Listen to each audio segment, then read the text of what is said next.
Episode 17. Lasertændrør. Fremtidens tændingssystem.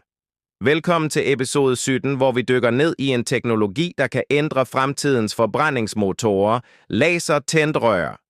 Episode 17. Hvad er lasertændrør? I dag skal vi snakke om en af de mest spændende opfindelser inden for forbrændingsmotorer.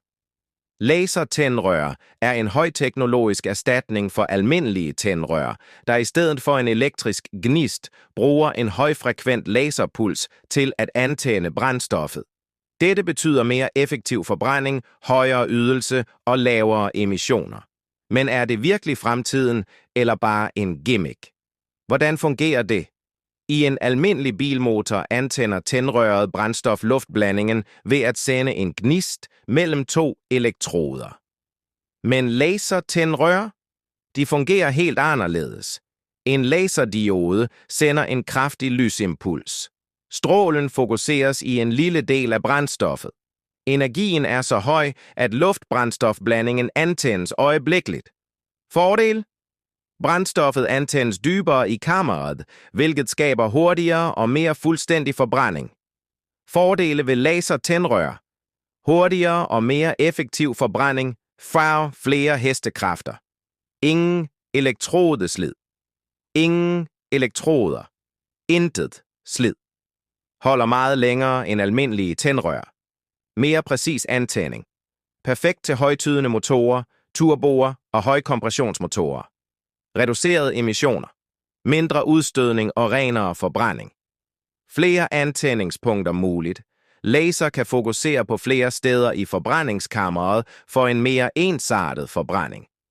Dette kunne være et game changer for performance-motorer og racing, ulemper og udfordringer. Dyrt. Laserkomponenter er komplicerede og dyre at producere. Sårbare over for snavs. Hvis linserne bliver beskidte, mister laseren sin effektivitet. Kræver avanceret styring. Laserantænding kræver meget præcis timing og computerkontrol. Konklusion: vi har teknologien, men det er stadig for dyrt og komplekst til almindelige biler. Hvor bruges lasertændrør i dag? Racerbiler. Testes i højtydende motorer for hurtigere tænding.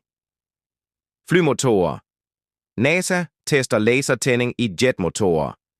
Industrielle kraftværker. Bruges i naturgasmotorer for bedre effektivitet. Hybrid- og brintmotorer. Lasertænding kan forbedre fremtidens hybridmotorer. Men hvornår kommer det i din bil? Er lasertændrør fremtiden? Hvis de bliver billigere og mere robuste, kan de fuldstændigt erstatte gnisttændrør i fremtiden. Højtydende sportsvogne som Ferrari og Bugatti kunne være de første til at bruge det. Hybrid- og brintmotorer kunne få endnu højere effektivitet med lasertænding. Men for nu, din V8 er stadig bedst med et godt gammeldags NGK eller denso-iridium-tændrør